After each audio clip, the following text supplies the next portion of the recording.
जय हिंद दोस्तों। तो दोस्तों, आज मैं जिस कंपनी की आपसे बात करने जा रहा हूँ, जिसका रिज़ल्ट एनालिसिस करने जा रहा हूँ, वो है Tata power. Tata power limited, जो रिन्यूएबल सेक्टर और इलेक्ट्रिसिटी सेक्टर्स में डील करती है। तो दोस्तों, आज मैं उसका रिज़ल्ट एनालिसिस करने जा रहा हूँ। और फॉर ए डिस्क्लेमर दोस्तों, ये कंपनी मेरे पास भी है।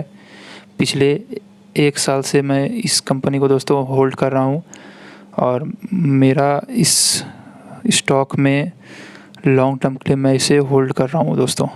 एटलीस्ट मेरा इसमें टारगेट है यहाँ से भी कम से कम यहाँ से 5 से 6 गुना, तो यहाँ से मैं इनको दोस्तों उससे पहले बेचूँगा नहीं। तो चलिए दोस्तों, सबसे पहले देख लेते हैं कि क्या कंपनी ने कुछ डिविडेंड दिया है। तो सबसे पहले कंपनी ने, जी हाँ दोस्तों, कंपनी ने 2 रुपये का डिविडेंड दिया है, जो अपने फेस वैल्यू पे होता है। इसीलिए कंपनी ने 200% डिविडेंड इशू किया है, सिंस इसका फेस वैल्यू ₹1 है। तो चलिए दोस्तों, आगे देख लेते हैं हमारा रिज़ल्ट कैसा है। तो चलिए देखते हैं कंसोलिडेटेड रिज़ल्ट कैसा है। तो चलिए दोस्तों, आ गए हम अपने मेन स्क्रीन में।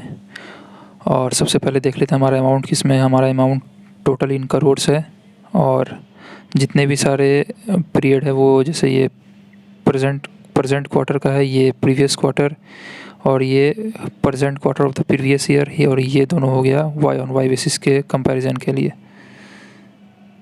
तो चलिए दोस्तों, हम हमारा देख लेते हैं टोटल रेवेन्यू कितना है।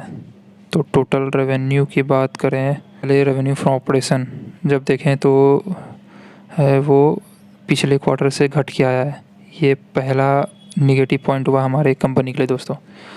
तो देख सकते हैं हमारा टोटल रेवेन्यू, मतलब रेवेन्यू फ्रॉम ऑपरेशन और अदर इनकम दोनों को ऐड करने के बाद जो आता है वो है टोटल इनकम कंपनी का, वो है 13,325 करोड़, जो पिछले क्वार्टर के कंपैरिजन में डिक्रीज़ हो गया है। तो दोस्तों, आप देख सकते हैं कि टोटल रेवेन्यू ने हमारा एस्टिमेट भी बीट किया है। तो चलिए आगे देख लेते हैं हमारा टोटल एक्सपेंस कितना है। तो जब टोटल एक्सपेंस है हमारा दोस्तों, वो है 12,647 करोड़। और दोस्तों देखिए, यहाँ सबसे पहला एडवांटेज आया हमारे लिए और कंपनी के लिए कि टोटल एक्सपेंस में कंपनी में डिक्रीज़ आया, क्योंकि पिछले कुछ महीने से दोस्तों कमोडिटी मार्केट में क्रैश आया है रिसेशन कारण, जिसके कारण रॉ मटेरियल इस कंपनी को थोड़ा चीप मिल रहा है। इसीलिए इस कंपनी में टोटल एक्सपेंडिचर डिक्रीज़ हो गया है। तो ये हमारे लिए और कंपनी के लिए अच्छी बात है। चलिए आगे देख लेते हैं हमारा और क्या है। तो दोस्तों, जब इनकम माइनस एक्सपेंडिचर कर देते हैं तो हमारा आता है profit before tax and extraordinary item. तो प्रॉफिट बिफोर टैक्स है दोस्तों हमारा,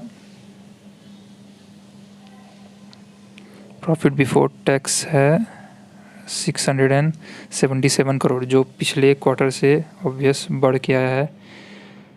और जब इसमें से हम प्रॉफिट बिफोर टैक्स में से जब माइनस कर देंगे टैक्स, तो हमारा टैक्स तो आ जाएगा पैट। तो चलिए दोस्तों, देख लेते हैं हमारा क्या है। तो प्रॉफिट बिफोर टैक्स है हमारा इतना